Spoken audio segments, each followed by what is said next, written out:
Good evening, everyone. Welcome here to Suffolk University. Balancing cybersecurity and privacy in the digital age is being video recorded and will be available free to subscribers on Comcast Xfinity in their public affairs folder. So if you are a Comcast subscriber, you'll be able to see it. Ford Hall Forum will also post it in a few weeks on our YouTube channel. So please subscribe to our YouTube channel to be alerted when it posts. Later, when you are sharing a comment or a question, when we come to that time in the program, we ask that you speak directly into that microphone or that microphone over there. That's not only so that the rest of the folks here can hear you, but so that we can pick you up on the video as well. Please understand that by speaking, you are giving us permission to record you. You can also tweet your questions when the time comes to hashtag FHF, as in Ford Hall Forum. And now, World Boston and Ford Hall Forum welcome you to this discussion on privacy in the digital age. Both World Boston and Ford Hall Forum are proud recipients of grants from the Lowell Institute, and we thank them for their support. Ford Hall Forum also thanks its members, whose generosity makes our free public forums possible. So if you're not a member yet, I ask that you grab an envelope on your way out. And that's all we have to say. Here's Michael from World Boston. Thank you, Jen. My name is Michael Pizzaferi. I am the manager of global education programs at World Boston. So we put on events such as these. Unfortunately, our president, Mary Eintema, is on vacation, so she couldn't be here. She's usually the one who does these sorts of introductions. I do see some familiar faces from World Boston here tonight. But the Ford Hall Forum folks and anyone who's new to both of our organizations, I'll tell you a little bit about what we do. World Boston is a member of the World Affairs Councils of America, which have been putting on events like these, discussions on international affairs, in some capacity around the country for over 100 years. Or actually, almost 100 years, sorry. We host a variety of topics, really running the gamut from cybersecurity to energy, Brazil to China. Depending on the week, we are hosting an event on something, and we have almost 40 per year. Tonight's discussion is part of our 8-part Great Decisions series, which we host here at Suffolk University. And Jen already thanked our sponsors, the Lowell Institute, but allow me to thank Suffolk for hosting us as well. As much as I would like to think that you came here to hear me speak, that is not true, so allow me to introduce our speakers. Kahn, here to my left, is the co-founder and vice president of business development for Sqrrl, Sqrrl. Previously, Ellie served in a variety of positions in the federal government, including director of cybersecurity at the National Security Staff in the White House, deputy chief of staff at the National Protection Programs Directorate in the Department of Homeland Security, and Director of Risk Management and Strategic Innovation in the Transportation Security Administration. I'm not sure how that fits on one resume, but it's impressive nonetheless. Previously, he was a management consultant at Booz Allen Hamilton, and he's a graduate of Harvard University, so welcome, Ellie.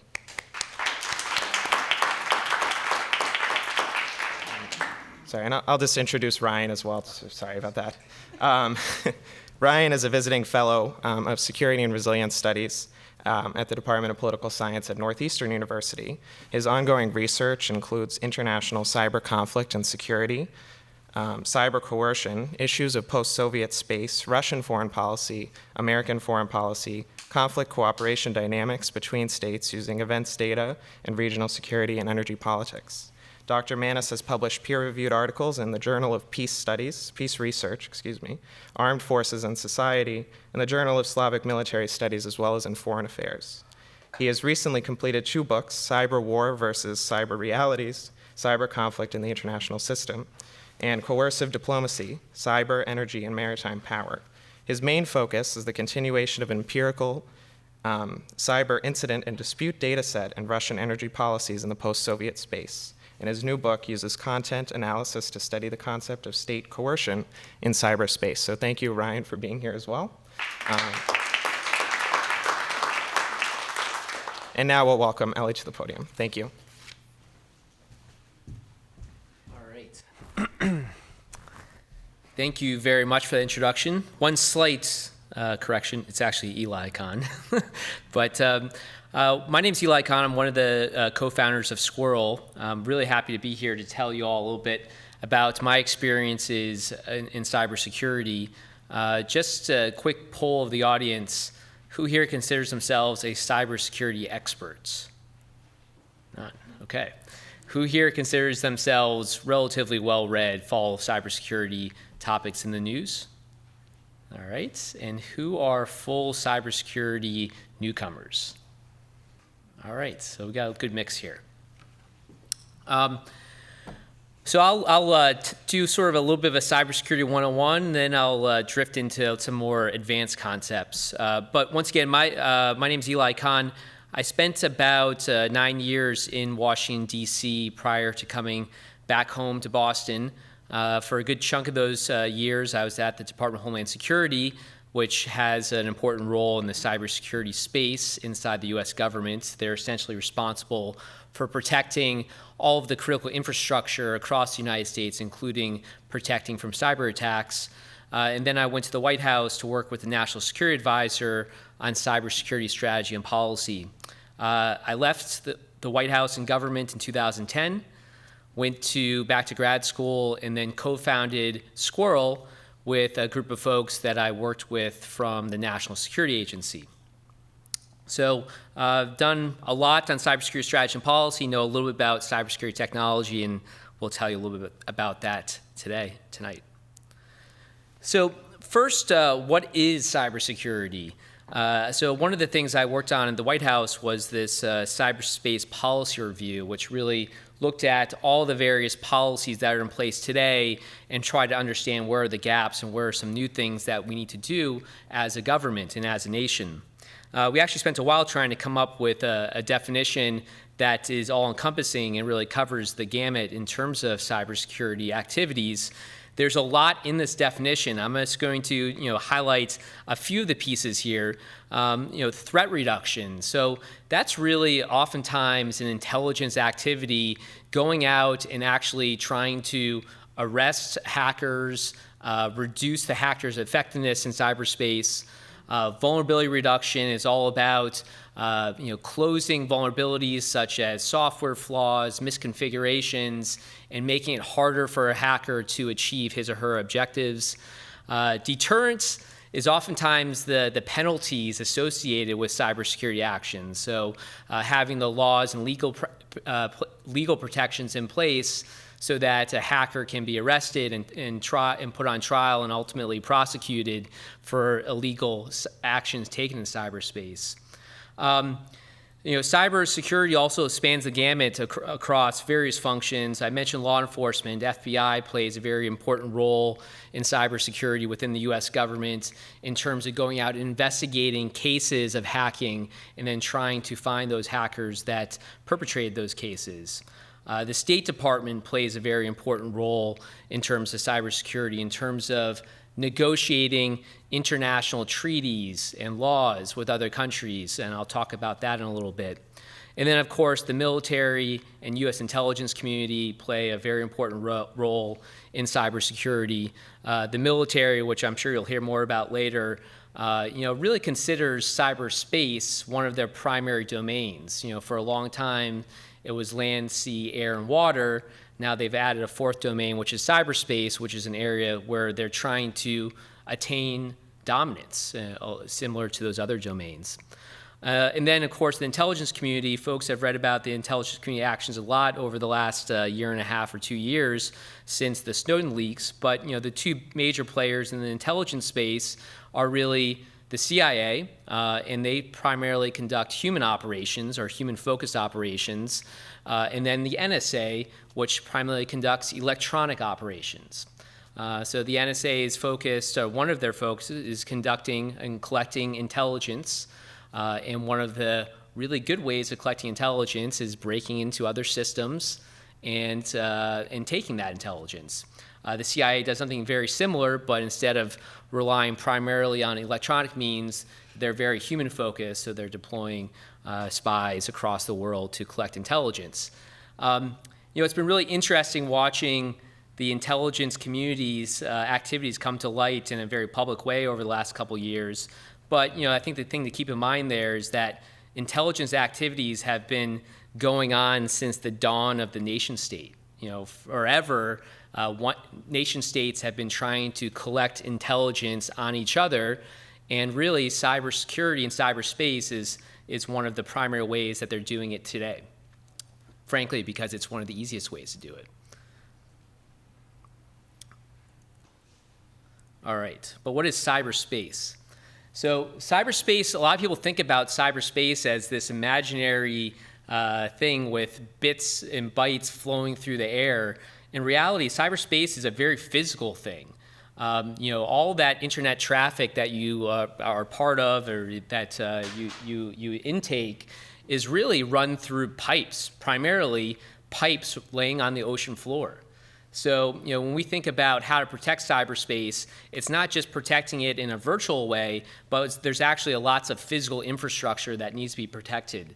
And, one of the really important parts of the critical infrastructure is where these pipes make landfall. So, in certain places, such as New York City, Miami, there's a very high density of where these undersea cables make landfall, and this is our, essentially choke points for the internet. And so one of the things that the U.S. government worries a lot about is how to protect this physical infrastructure. But along those same lines, the physical infrastructure ultimately has endpoints. And these endpoints are your computers, your smartphones, other types of internet-connected devices. And the types of attacks that oftentimes happen within cyberspace are focused on these endpoints. And these endpoints, such as your computer, run applications. These applications oftentimes have buggy code that can be taken advantage by hackers. And once those applications are taken advantage of, those hackers can get down into the kernel of your operating systems and essentially take control of your computers. And ultimately, that is the basic process for how most cyber attacks happen. And I'll go into some of the more advanced attacks in just a few minutes here. In terms of the type of threats that we certainly worried about inside the government, they typically spanned across these four categories. The criminal threats are oftentimes some of the most sophisticated threats. I actually disagree with some of these bullets here, but in my mind, criminal threats are primarily focused on that top bullet. Criminal threats are primarily there for financial gain. And so their motivation is to steal personally identifiable information, credit cards, anything that they can sell on the black market. And there are very large black market trading posts where a hacker can go and sell your credit card or your social security number and usually get anywhere from $1 to $10 per number. And this is basically eBay for hacked materials. Hacktivists, you may have heard of groups like Anonymous or LulzSec. These are folks that oftentimes have political motivations in mind. Usually they're not as sophisticated as the criminal groups. The criminal groups are oftentimes these organized criminal gangs, oftentimes emanating from Russia or from Eastern Europe. Hacktivists are oftentimes a much more distributed group, loosely affiliated around a political goal. You see them defacing websites. You see them conducting, fairly unsophisticated denial of service attacks to bring down websites. But from a national security perspective, we are honestly less concerned about them. Espionage and war, obviously, those are things that were more concerning. These are things that, in particular, were conducted by nation states. So, getting to espionage, there are other countries that are not only trying to steal U.S. secrets, but are also trying to break into U.S. companies to steal their trade secrets and use those trade secrets to benefit the companies in their country. And so this is, I would say probably one of the top concerns for the U.S. government is how do we prevent the outpouring of important U.S. data, including company proprietary data, to other countries that are frankly stealing it and using it for their economic gain. Cyber war, we've seen that come into vogue really over the last 7 or 8 years. Oftentimes, Russia has been one of the shining examples of this. But in general, most countries today are building out cyber capabilities to complement their other types of warfare capabilities. One of the early examples that was in the news around this was Israel when they conducted some bombing attacks on Syria in the mid-2000s. Syria's entire air defense system suddenly went down. And there are many guesses that it went down because of a cyber attack conducted by Israel specifically against that air defense system. All right. So, evolution of the threat. So I mentioned those 4 types of threats. One of the really interesting trends that we're seeing from a government perspective, and this is actually a slide from DoD, an unclassified slide, is that the types of attacks that are being perpetrated, or at least the weapons and the tools that are available to hackers, have certainly been growing in sophistication. They've gone well beyond sort of standard password crackers, and now are moving towards much more advanced things that are using encrypted networks, peer-to-peer transmission, something called zero-day attacks using bugs in software that has never been discovered to basically take control of systems. But as the sophistication of tools has gone up, the sophistication required of hackers has actually been declining. And that's because hacking tools have essentially become a commodity now. I don't need to be even a programmer to conduct a relatively sophisticated hack. I can go online, I can rent time on a botnet, which means a collection of computers that are controlled by a hacker. I can buy spyware, I can buy phishing software, and really with point-and-click functionality, conduct an attack. So while the sophistication is going up, the commoditization has also been increasing, allowing a lot more people to get into the game. So, from APT, this refers to Advanced Persistent Threat. And really, these are the top of the pyramid hacking groups. They are the nation states like China and Russia. They are the high-end organized criminal gangs. And these are the folks that can conduct very sophisticated attacks. And these are oftentimes very targeted. So they're going after very specific things like the OPM database that folks may have read about, or the F-35 Joint Strike Fighter architecture plans. So they have very specific targets, and they have a very sophisticated approach for conducting an attack. And it usually starts with a spear phishing attempt.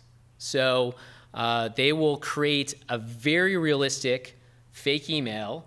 They'll usually do research on your social media accounts, on your LinkedIn accounts, figure out who might be emailing you, then spoof an email from that person. In that email is usually an attachment or a link to a website that's hosting malicious software on it. And that malicious software takes advantage of these things called 0 days, which is a vulnerability in common software like your Adobe Flash software, and takes advantage of a vulnerability that no one has discovered and disclosed yet, and uses that vulnerability to take control of your computer. Once they have control of your computer, they install what's referred to as a RAT, a remote access tool. And that remote access tool allows them to send commands to your computer to start doing things. One of those things is that they may start moving laterally through your network. So if you work inside of a large company, they'll use your computer now to try to log into lots of other systems inside your organization or inside your company. They will escalate privileges. So they might use your computer to then try to escalate their privileges to a system admin. And then once they have those system admin privileges, they're really set loose through the whole organization. Ultimately, their goal is typically to find data that they're looking for, gather that data, exfiltrate it, and send it off to a server that they control somewhere out in the world. So this is sort of the high-level attack cycle that we see over and over again, whether it be from groups in Russia, China, and elsewhere. How am I doing on time? 2 minutes. 2 minutes, all right. I have way too many slides. Let's see here. I'm going to jump ahead a little bit here because I guess I'm not going to be surprised if you talk about Stuxnet. So in my opinion, there are 3 really hard policy problems right now. So I'm going to just sort of lay these out. And if we want to have a discussion about them later, we can certainly do that. The first hard policy problem is around information sharing. So there was today was a big day in the cybersecurity policy world. The CISA legislation, which stands for the Cybersecurity Information Sharing Act, was passed by the Senate, finally. This was legislation that I was working on at the White House 5 years ago. And it's already passed the House, so now it's going into conference, and they'll come together and agree on a final bill. But it's been really interesting seeing this piece of legislation flounder for so long, because we were looking at this piece of legislation as an easy layup to really get the cybersecurity policy ball moving. We initially were floating around legislation to actually put in place new regulations across critical infrastructure, but that was decided it was going to be too hard, so we tried something simple like information sharing. And by information sharing, what I mean there is that the United States government is now giving liability protections to companies to share information about cyber incidents back with the US government, so that the US government can essentially act as a clearinghouse and share information about those incidents with other companies so they're not attacked using the same techniques. Sounds pretty simple, sort of seems like a no-brainer, but there was lots of issues, mainly caused by the Snowden leaks, that made many companies feel uncomfortable about sharing any type of information with the US government. Hard policy problem number 2, how do we prevent cyber espionage? So it's an interesting situation in that the US government paints a clear line in the sand. US government says it's okay for governments to hack each other for national security secrets, but it's not okay for governments to hack companies for financial gain. And it seems like sort of arbitrary, but it's a definite clear line in the sand that the US government has painted. And the US government has actually put out warrants for arrest and indictments to a number of Chinese military officials who they've attributed attacks against the US economy, against specific companies in the US economy. And a lot of what's going on right now from a policy perspective between US and China is, how do we come to an agreement here? How do we come to an agreement so that we have at least somewhat of a stalemate, so that both countries agree not to steal each other's economic trade secrets, but they are willing to steal each other's national security secrets? It's an interesting problem. There's lots of nuances to it, including attribution. It's a very hard problem to try to attribute attacks to specific entities, because those entities can hide behind many proxies that hide their footprints. And so, and also, inside any large country, you have hacker groups that are conducting these attacks that may not necessarily be under the control of the government, and how does the government really control the actions of those rogue hackers? So lots of issues there. The third hard policy problem is balancing offense and defense. So, as I mentioned earlier, cyber operations are very important parts of US intelligence gathering, and ultimately part of US military operations. And oftentimes the US government will come across a vulnerability in software, and they have to make the decision: do we disclose this vulnerability, or do we use it for our own purposes to gather intelligence from our enemies? And that policy process is one that usually goes up all the way to the highest levels of government. It's a very serious decision that's taken place. What you're seeing play out today is this idea of encryption. So encryption makes intelligence work harder. So if Apple, Google, these other large IT companies are turning on encryption by default across all communications that are happening from your iPhone, from your Gmail, et cetera. For a while, it was really open rein from these intelligence agencies to grab those communications when they had a need to. Now these companies are making it much harder, and there's lots of good debate about whether this makes sense. I have some opinions on that. Happy to share those during the question and answer period. Thank you.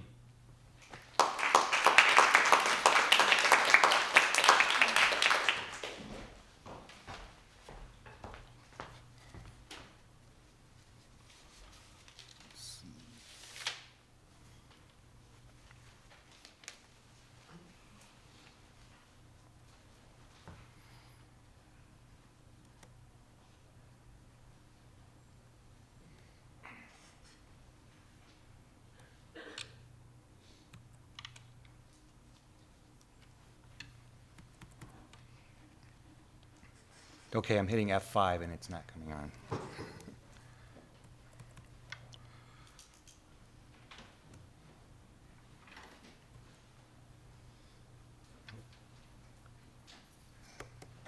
I got it.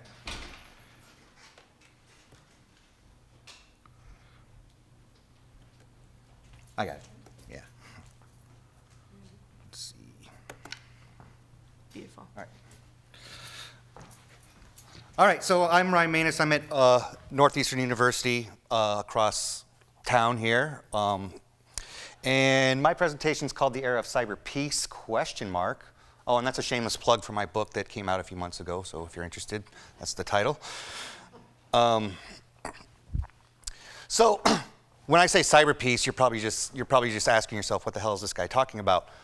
So the year 2015 basically seems like a breakout year for high-profile and damaging cyber actions, such as the Sony hack, supposedly from North Korea, obviously the OPM attack that we've all heard about, the IRS being hacked, and even Ashley Madison. So those who committing infidelity are not safe.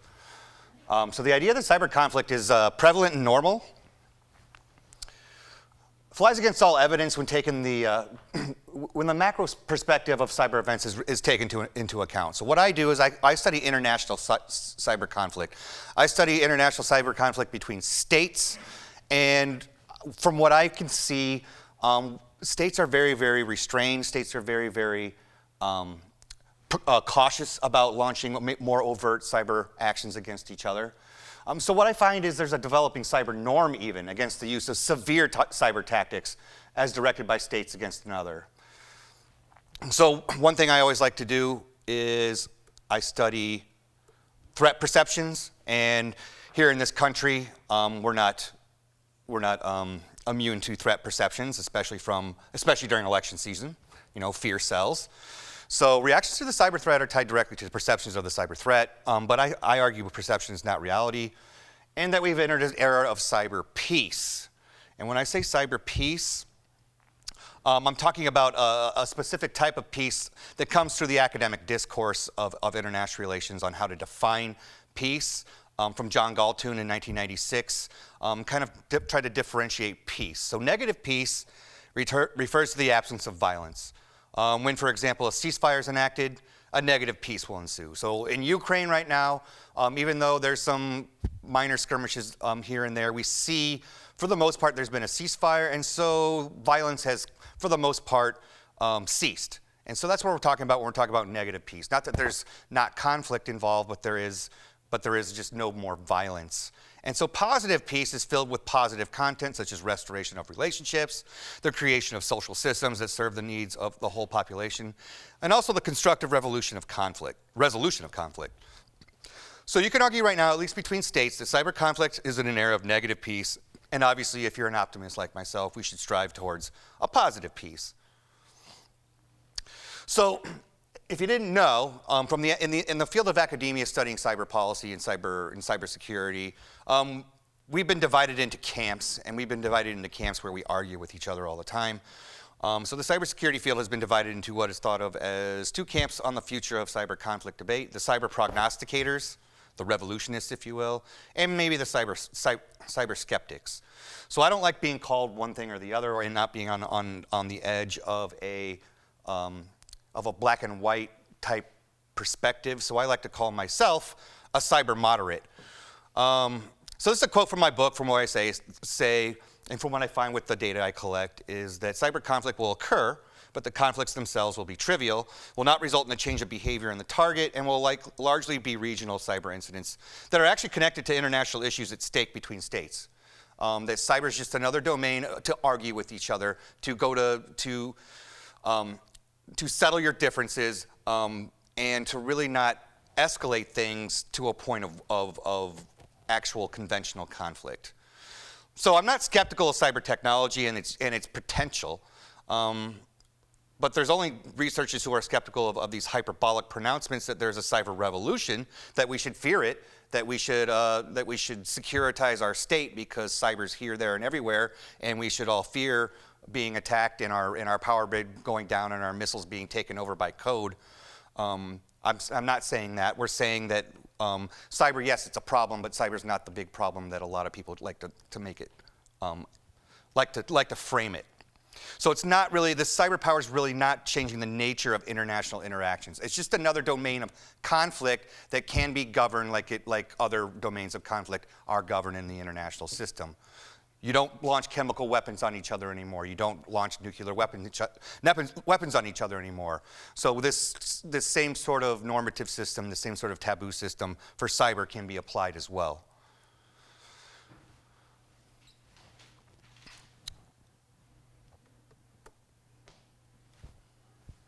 Okay, that's not coming on.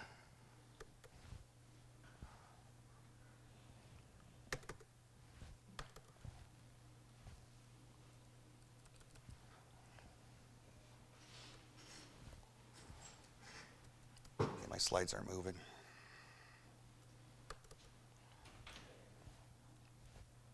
Yeah, I know.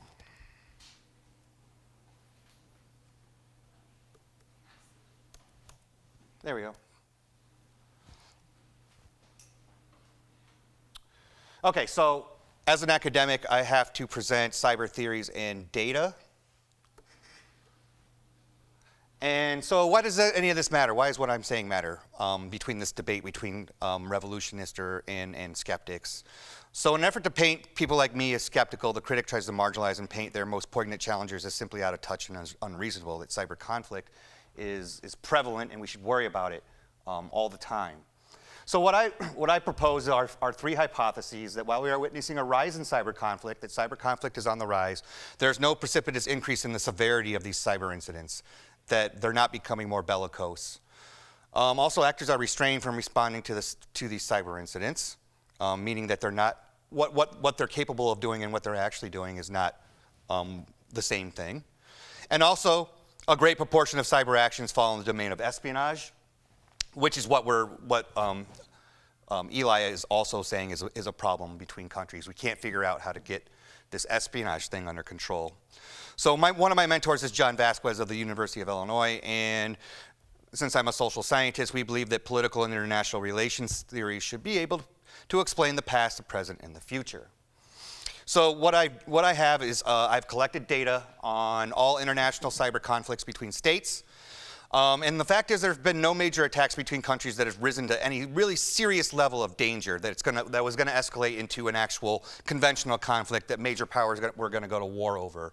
The closest that we might have is when Russia used the option against Georgia when it invaded it, and Estonia over the bronze soldier dispute of the Estonian government moving this Soviet-era marker outside of town that really was offensive to a lot of ethnic Russians. Also, when Iran used it against Saudi Arabia not too long ago in 2012, the Shamoon attack against the Saudi oil company Aramco. And then finally, when the United States used the tactic in what are called the Olympic Games that actually include Stuxnet against Iran to try to at least slow or even stop its nuclear weapons program. But in the macro view, in the overall scope of things, these examples really outweigh the volumes of other observations of states failing to effectively use cyber tactics against one another, or states utilizing cyber methods to probe potential vulnerabilities, but really going no further. So we're seeing in the international system is a whole lot of rain in the form of cyber attacks, but really no wind, no snow, no sleet in the form of cyber destruction and violence. So what we're seeing, I think, for the most part, which is off the screen, are disruptions, which are largely these DDoS attacks, deceptions, a lot of these defacements and vandalize, and of course, espionage.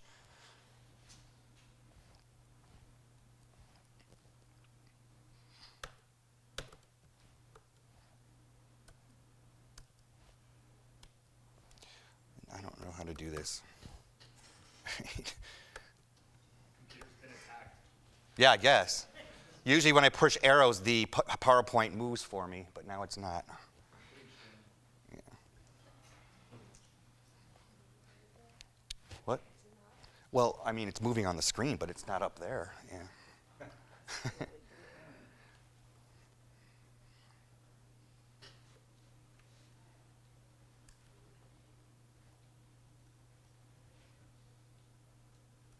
Okay, there we go.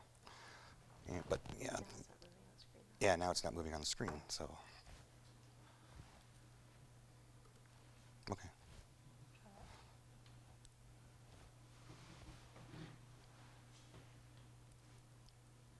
I don't. Okay, so this is my evidence of cyber peace, where I have all the cyber incidents from basically the year 2001 to 2011. And from what we see is that, as we can see, is there's a rise in cyber incidents per year, but the average severity, and if you want to know how I kind of code all these things, it's obviously we can talk afterwards, or you can even come see me at Northeastern. But basically, we're seeing the severity hasn't really risen, and for the most part, a bulk of these things aren't really cyber weaponry. They're cyber espionage, cyber disruptions, and cyber deceptions, for the most part. Yet for Kello, who's one of our cyber prognosticator people, the lack of evidence does not change the debate. The absence of more severe cyber attacks, he says, does not prove that the impotence of the new weapon, saying that the worst is yet to come, even though we haven't seen it. But we say predicting the future without consideration of the past makes little sense without past connections. So we're literally just making things up. So these cyber futurists like Kello, we really don't like to take too seriously because he's taken a side, but he hasn't really seen the empirical evidence behind it. So the absence of evidence is technically not a reason to reject a future hypothesis, but it should make us doubt our statements at the very least. So all we have is the past and the knowledge that human tendencies really repeat. The technology may change, but the behavior will not. So the technology is changing. We have a new domain of conflict, the fifth domain, the cyber domain. But the disputes in the cyber realm are over the same things that humans have argued over for centuries, like territory and policy and economics. So to conflate these changing technologies with changing behaviors, especially when you don't have empirical evidence, is really a fallacy. So what we're seeing is a lot of restraint in cyberspace. Basically, the capabilities of states do not fit what is actually being launched in cyberspace. So restraint's the strategic underpinning of how many states confront cyber actions. David Sanger of the New York Times, who writes about cyber all the time, says in a series of classified meetings, officials have struggled to choose among options that range from largely symbolic responses to more significant actions that some officials fear could lead to an escalation of the hacking conflict between two countries. So I don't know if you were in on any of those meetings, Eli, but that's possible. So even some of the most cantankerous states, some of the most rogued and despised states, like maybe Iran and North Korea in the system, tend to behave in almost a responsible manner. Eric Gartsky, another academic, posits about cyber weapons, the more overt tactics, that they're basically use and lose capabilities, since revealing the capacity to damage an enemy through the internet typically also means tipping the enemy off to vulnerabilities that actually can be addressed, or inflicting harm that is temporary and thus does not have a durable effect on the balance of power. Another thing about Stuxnet, which is one of these more overt tactics that were used against Iran, what Stuxnet did is it actually woke up Iran on how to be more cyber cyber savvy, and it also gave Iran some of the techniques that the United States used against it, and now is using against the United States. And also Stuxnet, like we know, like Eli mentioned earlier, that the cyber malicious codes are becoming a marketplace on the black market. Stuxnet's not immune to that either. So these things are becoming more and more common where you don't have to be a hacker to launch these things. So Stuxnet might be the exception to the rule in that the United States might be regretting its actions on what it did with Iran because it opened this Pandora's box of really sophisticated code getting out into the wild, the cyber wild, if you will.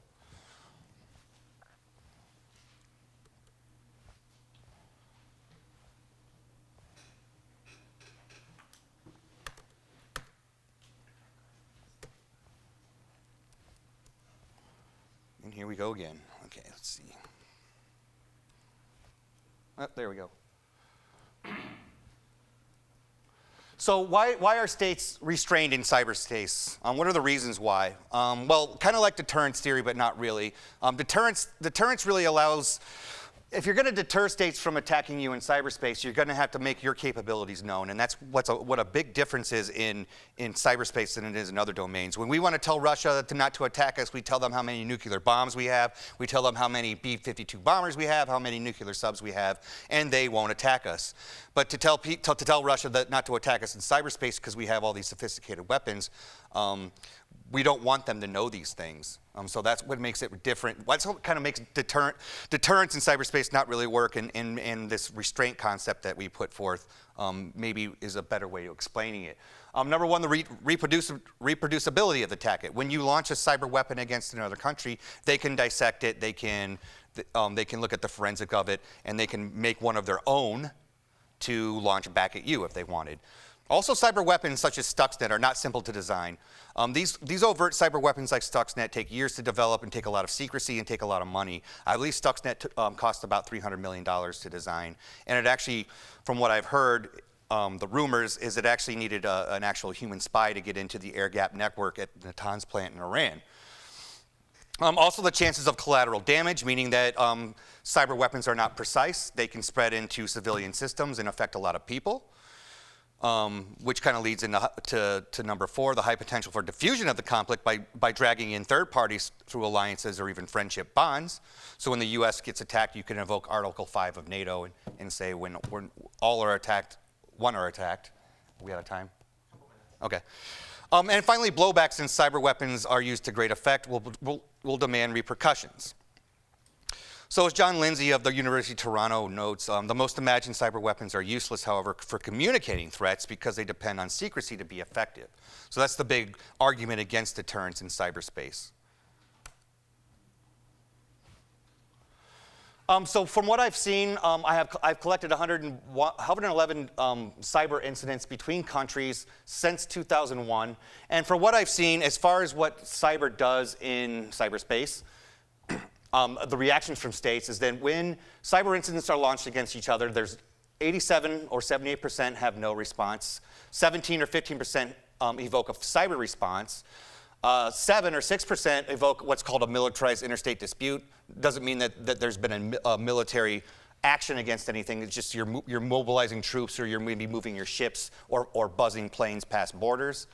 And only 2, and this is the Russia-Georgian war, where Georgia has responded in kind with MIDs and cyber.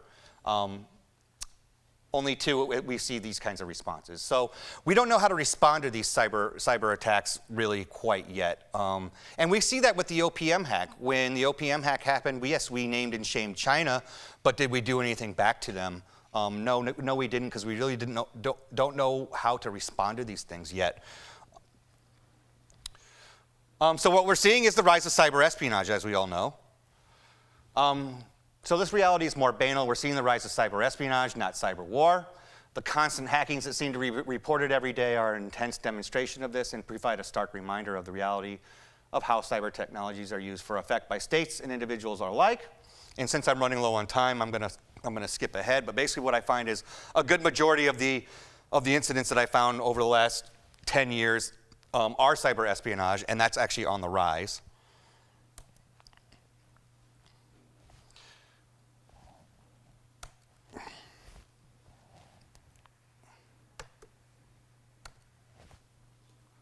So what are the norms of cyberspace? What are these norms of cyberspace we need to think about? Well, when norms or expected modes of behavior in international relations are present and adhered to, these international actors are restrained from acting outside these normative structures.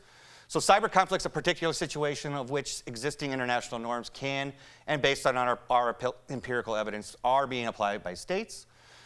So there's confidence in the digital domain that this confidence may be unwarranted given how vulnerable digitally connected the state is. Yet all digital technology is vulnerable, and resilience is the key to surviving the coming era of a low-level internet-based attacks and probes. So while many may scoff at the idea of norms, in their basic sense, they can be effective means to control the basic behaviors of the majority of actors.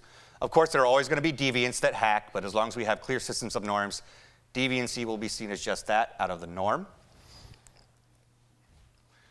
And so militarizing digital space leaves little room for civilian applications such as research, communication, education, and productivity. And given that we are in an era of cyber stability and peace, how do we encourage it to endure? The simplest way is to maintain that attacks by states and non-state actors alike on civilian populations are off limits.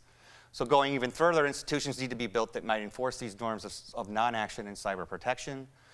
And cyberspace can be controlled and made safe, but this requires us to understand it, to be aware of the possible escalation dynamics at hand in each conflict, and take in all the information as possible, not just relying on one source or perspective. So since I'm running low on time, I'll just kind of leave this on maybe some guidelines of cyber justice, international system of cyber norms. And I'm pretty much out of time. So sorry if that didn't make sense because I was having these computer issues that kind of threw me off, but hopefully you got what I was trying to say. So thank you.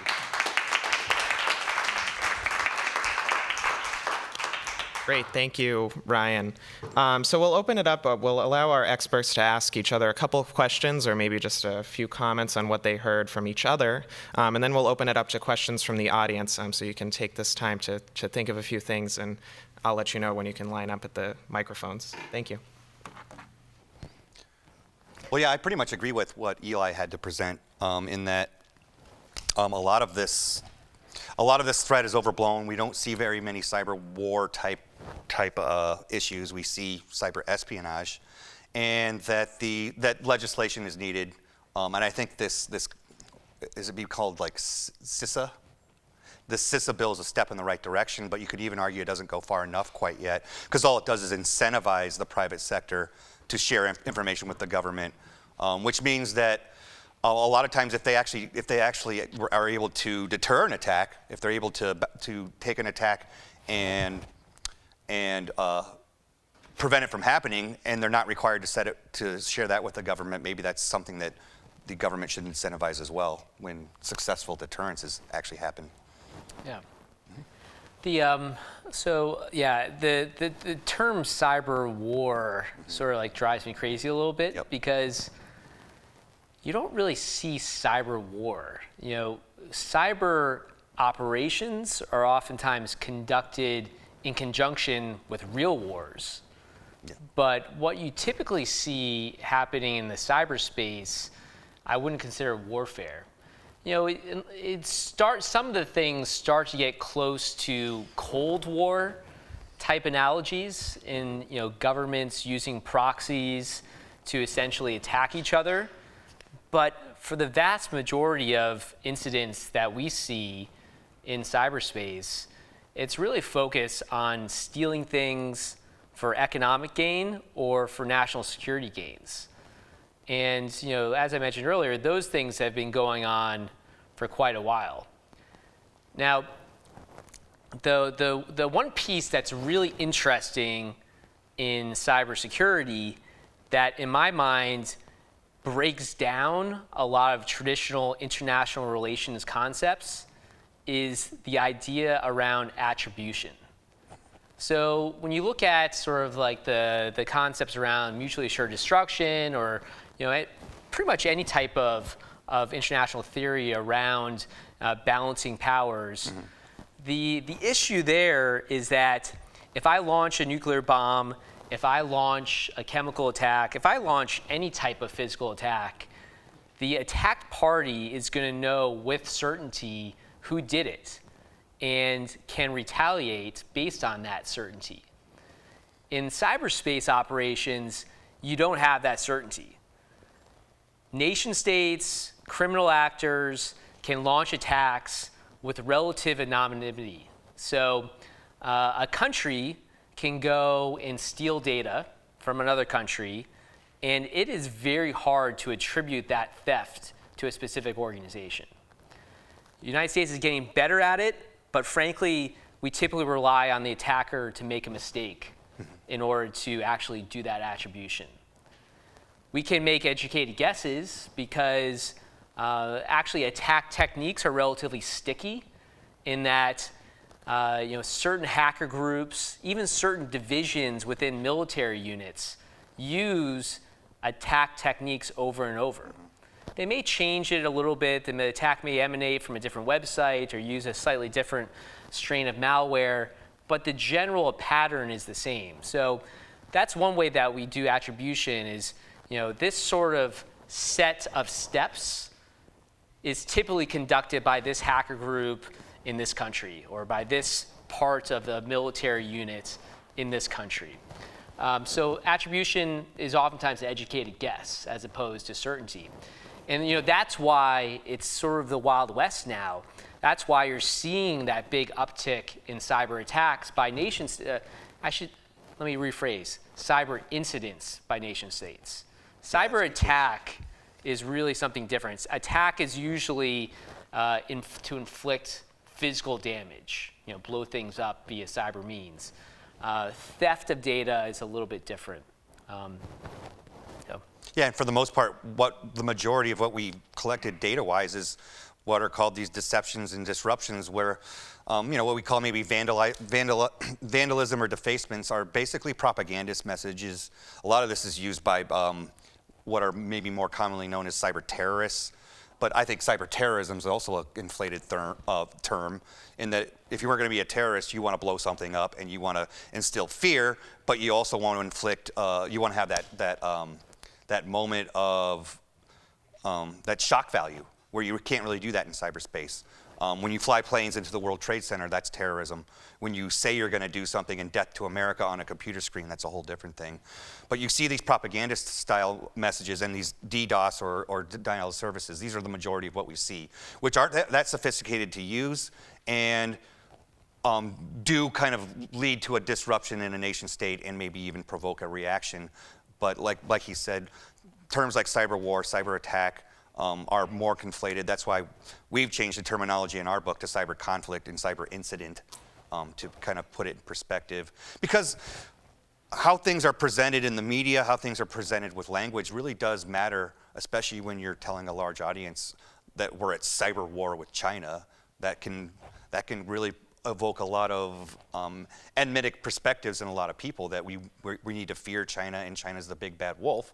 When in actuality, the reason why they're hacking us so much is they think they're so far behind us and they need to catch up. So what they're doing to us is actually kind of a reaction to our systems being more advanced. And a lot of the problem that we're seeing is not even the fact that somebody's a really sophisticated hacker. It's that a lot of government and private sector companies don't know how to train their human beings properly. Cyber hygiene is what it's mainly known more commonly as. I don't want to ask you guys any of your passwords, but does any of your password have to do with your birthday or what your mom's maiden name was, or is it just password, or is it just 1, 2, 3, 4, 5, 6, 7? Because this is how people can get into very secure systems that people who work for maybe the federal government, maybe the Office of Personnel Management or the IRS can get into these things. If you just have one of these vulnerable ways to get into your personal stuff, that's how they can get into the entire system. And also, and correct me if I'm wrong, but I believe the OPM was still running on Windows XP when it got hacked. Yeah. And the IRS was on Windows 98. Yeah. Although the reasons they were hacked, the reasons for the breach was actually a little bit different, but yeah. There's lots of very old software running in government, so yeah, at least I think the military I think the military sector is actually getting really good at maybe better cyber defenses, but I think the civilian part of the government still needs a lot of work. as far as how to centralize this security stuff. The one just- piece I would, sorry. as I say, the one piece I slightly disagree with is, I wouldn't underplay the significance of what's going on right now in cyberspace. So, completely agree that I don't think there's a lot of cyber warfare going on right now, but we are seeing the greatest transfer of wealth in the history of the world because of cyber attacks. Some of the most valuable technology and trade secrets is being sucked out of the United States and sent to other countries. And this is not an insignificant problem. This is a major problem that has the attention of Fortune 500 CEOs and the highest levels of government. And so in that sense, cybersecurity is a major issue. Cyber warfare, I would say, less so, but it's a real problem that certainly has a lot of people's attention. Great. Thank you so much for that. Now we'll move to the audience for questions, please. There are 2 microphones, as Jen mentioned, and you can also tweet questions if you use the hashtag FHF for Fort Hall Forum.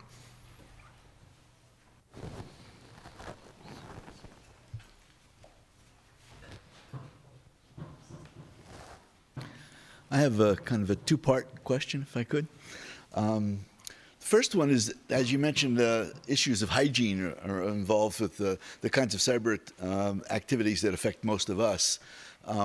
Is there a prospect of some type of an automated system which will basically prevent people from having loose security, or even companies? A lot of these companies that have been hacked are hacked because they have really inferior security system installed, even when they should know better.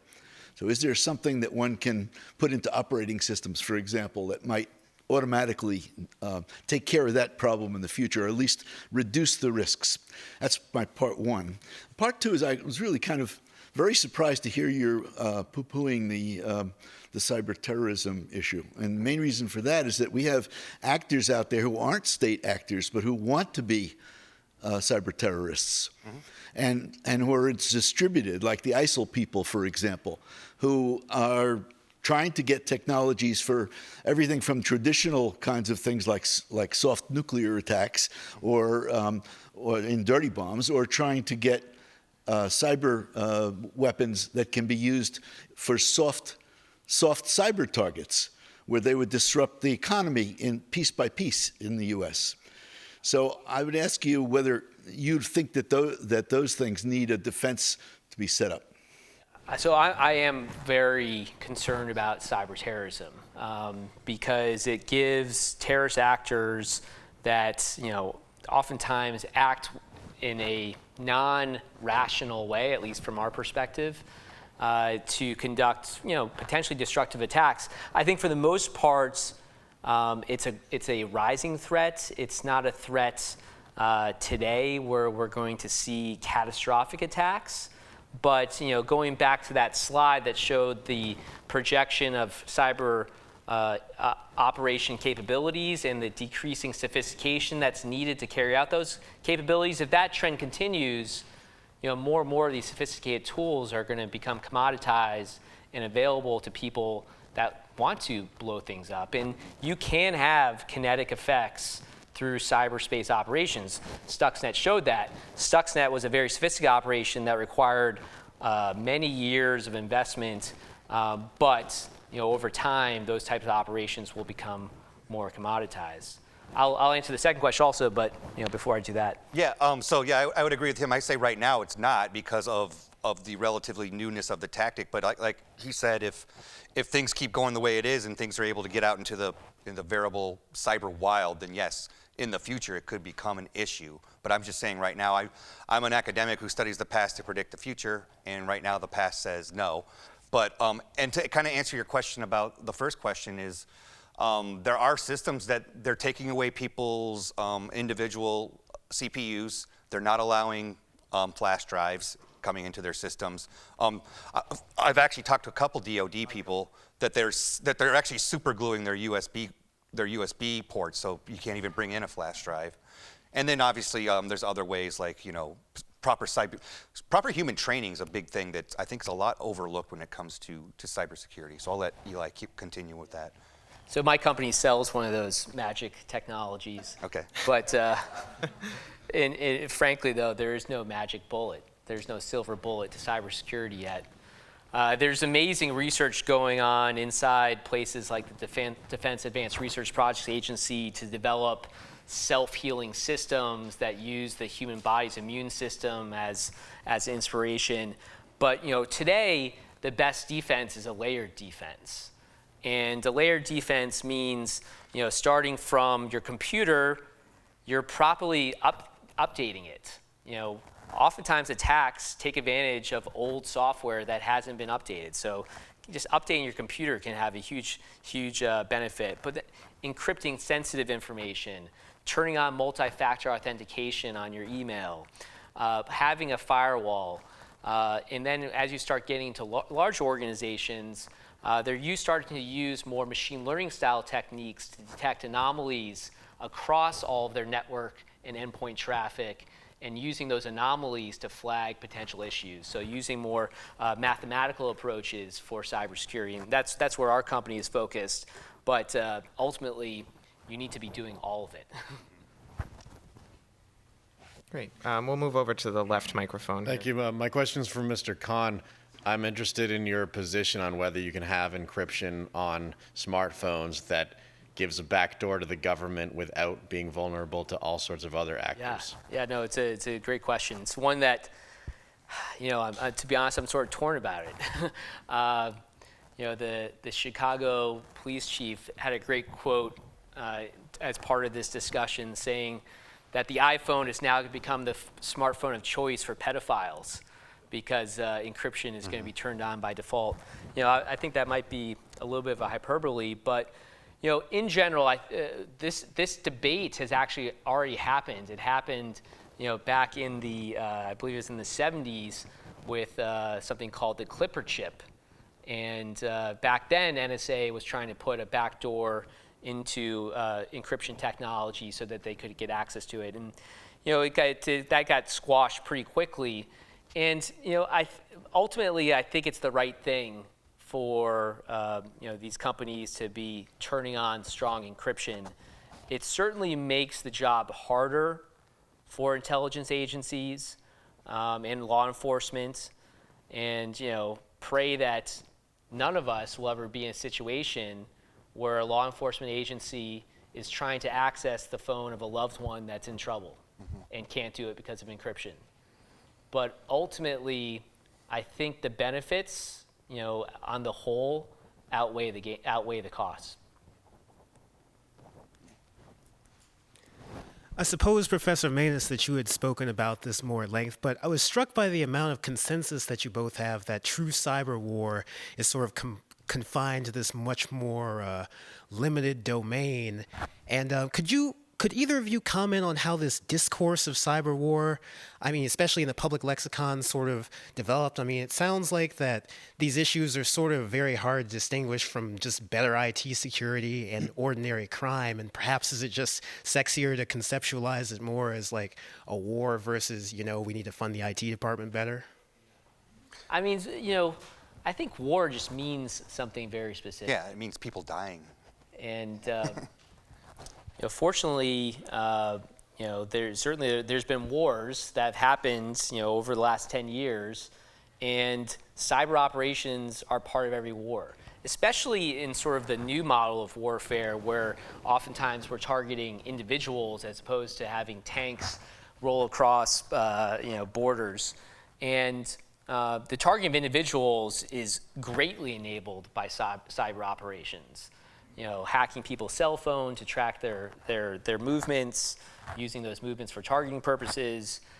That is a critical element. And you look at United States military, Department of Defense, they've stood up cyber commands in every major combatant command in the world. Each service has both offensive and defensive cyber capabilities, but those capabilities are typically used in conjunction with war.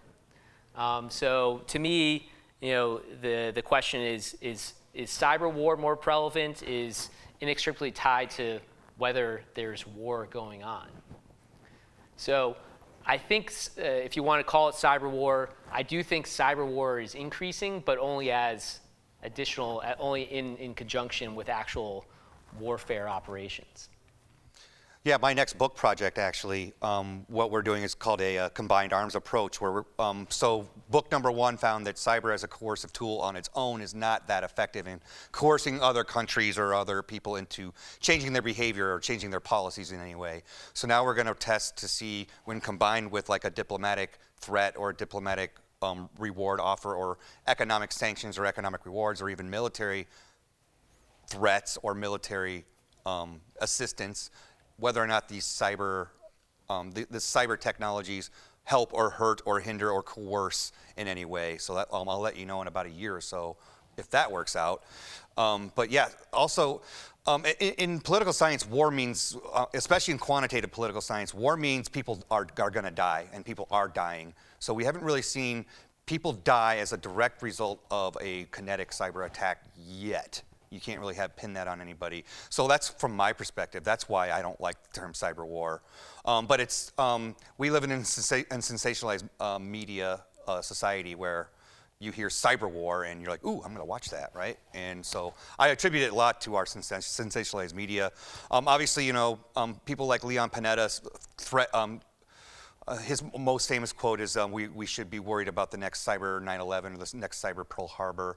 So a lot of it's kind of fed to us via, popular media and culture. And we live in a society where, what's that media proverb? If it burns, it, or something. If it bleeds, it leads. Yeah, so that kind of thing. Thank you. So that's what I would say. Language, like I said, language means a lot to framing an issue, and I think that's why we think we need to come back to earth on the cyber war issue. One other quick point I'd make. So, inside the United States government, language means a lot in that it triggers certain regulatory, statutory reactions. So something that's conducted as an intelligence operation is under a completely different set of rules than something that's conducted under a military operation. And so the US government is very careful to classify things as cyber attacks, because that can trigger a military response, versus a intelligence operation, which, frankly, the way that governments typically react to intelligence operations is that if one government conducts an intelligence operation successfully against the other one, they sort of tip your cap to them. Not much you can do about it. Yeah, espionage is the second oldest profession in human history. We're in a new domain. I won't say the first. You guys can use your imagination. Yeah. All right, thank you. Yeah. Thank you. We'll move over here. Thanks. And make sure you speak directly into the microphone for our video feed as well, please. Thank you. So, good evening, guys. I had a question I have actually several questions. Okay. But first, I'd like to start off with what you mentioned in your deterrence.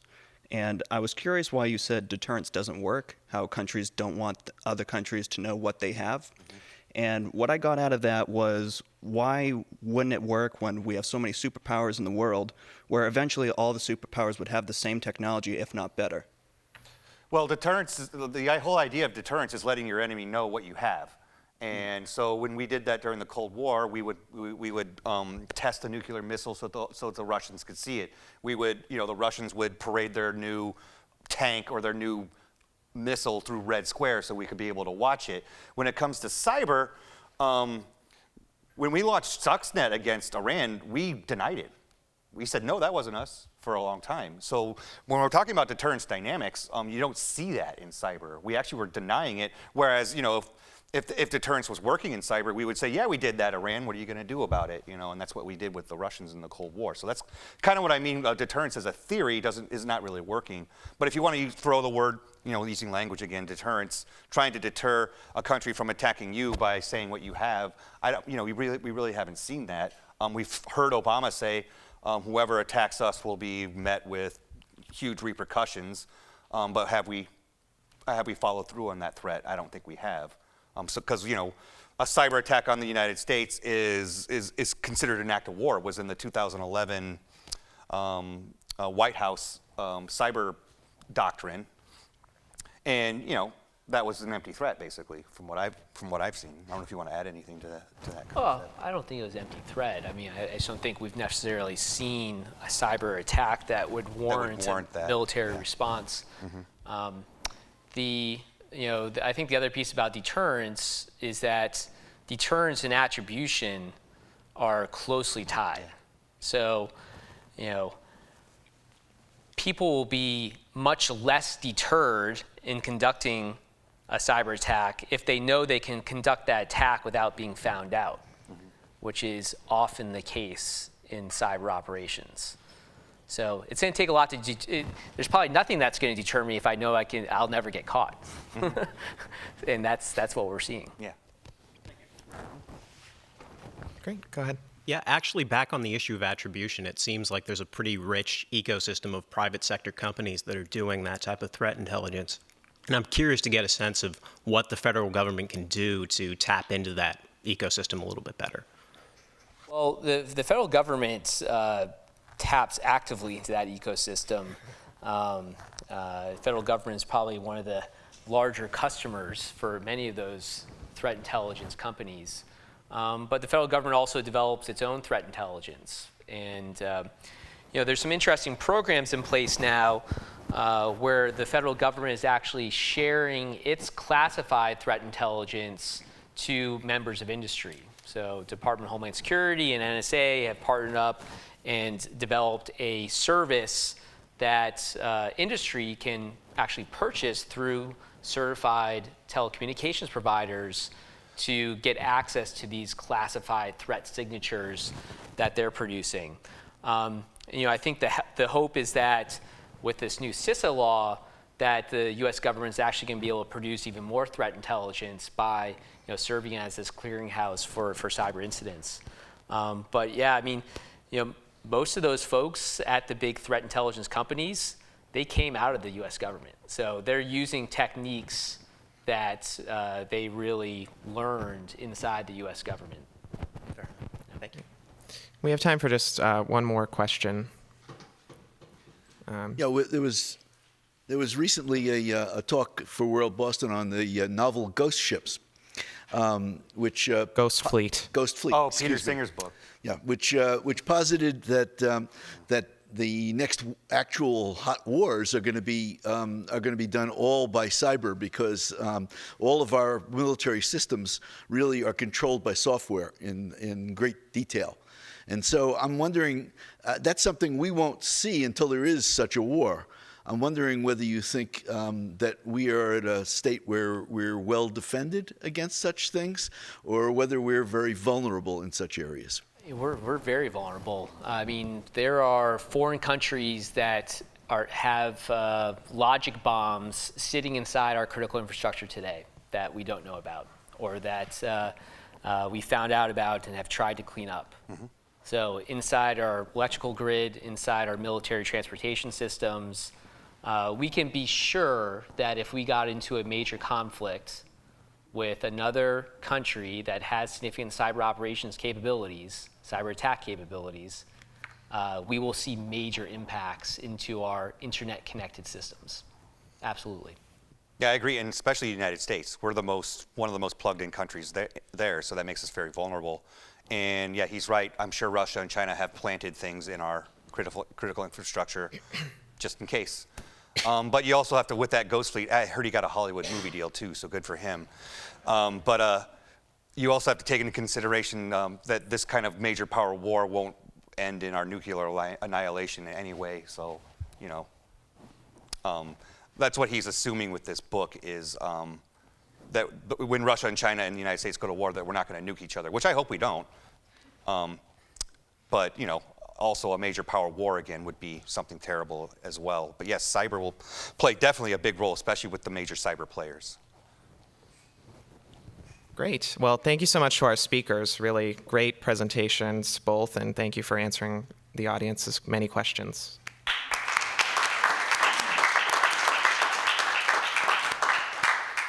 Just a few final notes on before we do close. I encourage you to take the many pieces of cheese and things that are left over in the lobby that you are not allowed to bring into the theater. I hope nobody's hiding anything under their seat. I will not tell. You can go out now.